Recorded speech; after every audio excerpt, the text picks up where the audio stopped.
say. Let's begin with this week's development on Deferred Action for Childhood Arrivals, or DACA. The Obama-era immigration program protected young immigrants, or dreamers, from deportation. For the past 3 years, President Trump has been trying to end DACA. A Supreme Court ruling in June rejected his attempt, calling it, in their words, arbitrary and capricious. Last night, a federal judge in New York ordered that the program be fully reinstated immediately. For more on this, we're joined by Astrid Silva, the co-founder of Dream Big Nevada. That's a nonprofit organization run by undocumented immigrants that assists dreamers and their families. She is also a dreamer. Astrid, welcome to the program. Thank you for having me, Joshua. What's your reaction to the ruling? It's sheer excitement. For the past 3 years, we know that the Trump administration, this was just an attempt to continue placing our families in fear.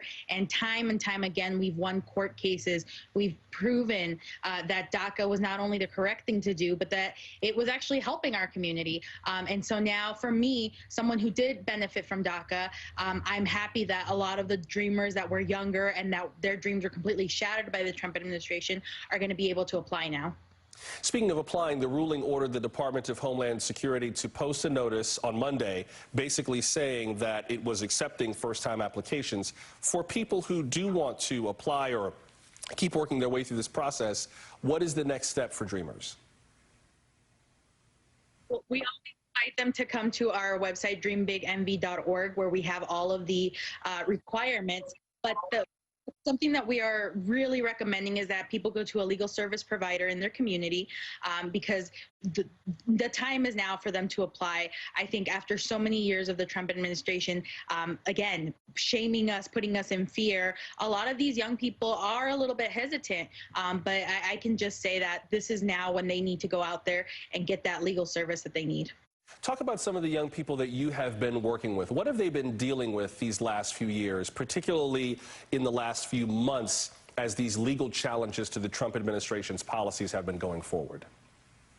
Well, I think that's one of the incredible things, Joshua, that these kids, I mean, you know, people call me a DACA kid. I'm 32. But a lot of these are literally 15-year-olds, 16-year-olds, and they call us and they say, you know, I wanted to apply, but my mom said I can't. And we've been getting all these calls of these kids that want to go to college, they want to graduate. And I could honestly tell you that I didn't think when I started getting involved in this that we'd be still here fighting for them. But we are here. And a lot of these young people, they just, you know, they have the normal dreams that everybody else has. They want to go to college. They want to learn how to drive. They want to just fulfill their future as they've been taught to here in the United States.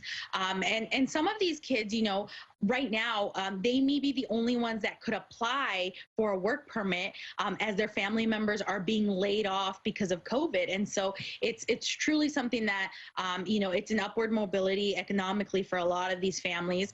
And I can tell you that right now the excitement and a little bit of a fear, because this is a big step. You're giving your information to the government that has proven to not be great with it. But I do hope that these young people look into it, and especially those that were older and were a little bit more afraid to apply in the past, that they got shut out of this program. But if anything, this just shows us the work that's been done by dreamers to get to where we are now. Are you optimistic now in terms of this being basically the end of the road of trying to undo DACA? I mean, one of the things that's happened in the last few months is that, you know, there was the June Supreme Court ruling, then Chad Wolf, who was the acting secretary of DHS, ordered a review, and then the court ruled that he had been serving as the head of Homeland Security unlawfully, and so his suspension of protections for a class of migrants is invalid. Does this feel like the beginning of a new chapter for DACA, where it's now fully in the hands of the incoming Biden administration and out of the hands of the Trump administration, or do you still have concerns? We can't specifically say that yet because, unfortunately, there are still a few lawsuits, especially based out of Texas with Judge Hainan, who ended the DAPA program, which I hope that the Biden administration will take up again. But even in these 46 days that are left, the administration still has an appeal on this case. And so there is a possibility that they could continue fighting us on it. I hope that after so many demonstrations of DACA being upheld, they would stop wasting not only not only their time, but our community's time. But as we know, this has really been a capricious kind of decision to continue doing this. And so right now, what I can say is that this is a win. We will continue winning. I am optimistic for what the Biden administration will bring, but 46 days is quite a bit in this administration. Astrid Silva is co-founder of Dream Big Nevada. Astrid, thanks for making time for us. Thank you. This week, U.S. immigration officials subpoenaed